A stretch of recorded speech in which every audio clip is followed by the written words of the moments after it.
चलिए next question Rakip जी ने question पूछा है 7:28 PM को is peeling off skin from palm as little silvery flakes due to fungal infection. Rakib ji देखिए, मेरे पास एक और पेशेंट थी।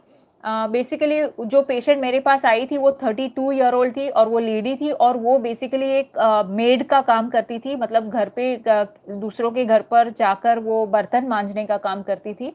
तो ये पेशेंट का बहुत ही एक टिपिकल कंप्लेंट था कि उसके हाथ कंप्लीटली ड्राई हो गए थे और जो हाथों की जो लाइन है वहाँ पे उसको क्रैक्स हो गए थे और हाथ के ऊपर की जो स्किन है वो ड्राई हो गई थी और स्किन पीलिंग हो रही थी। जैसे हमको लगता है कि जैसे डैंड्रफ के जैसा इस तरह से वाइट वाइट ऐसे सब स्किन हो गई थी।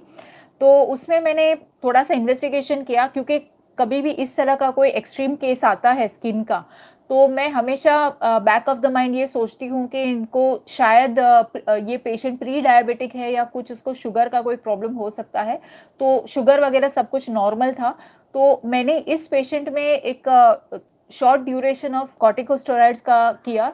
उनको मैंने प्रेडनिसोलोन डेक्सामेथासोन में से कोई भी जो उसको सूट करती थी वो मैंने प्रेडनिसोलोन स्टार्ट कर दी और थोड़े दिनों के लिए मैंने वो स्टार्ट कर दी और धीरे धीरे वो डोज टेपर ऑफ करके एक 20 डेज के ड्यूरेशन में वो टेपर ऑफ करके कम्प्लीटली बंद कर दी। इसके साथ साथ मैंने एक anti fungal cream in combination with a steroid, वो वाला क्रीम मैंने लोकल एप्लीकेशन के लिए दिया।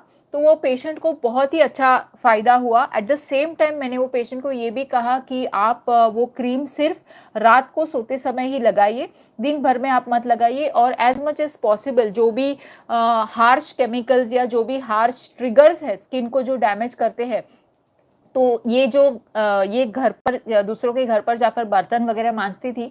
तो मैंने अभी इनको मैं ये तो एडवाइस नहीं दे सकती कि आप काम छोड़ दीजिए, क्योंकि फिर उनके घर पे फाइनेंशियल पोजीशन खराब हो जाएगा। तो उसको मैंने ये एडवाइस दी कि जब भी तुम किसी के घर पे बर्तन मांजने के लिए वगैरह जाती हो तो ग्लव्स पहना करो। तो जब उसने ग्लव्स पहन के जो भी सब काम वगैरह करती थी तो उसमें इन अराउंड 15 to 20 डेज में कंप्लीटली उसके हाथ एकदम ही सही हो गए। ओके, और उसको किसी भी तरह का एलर्जिक मेडिसिन देना नहीं पड़ा।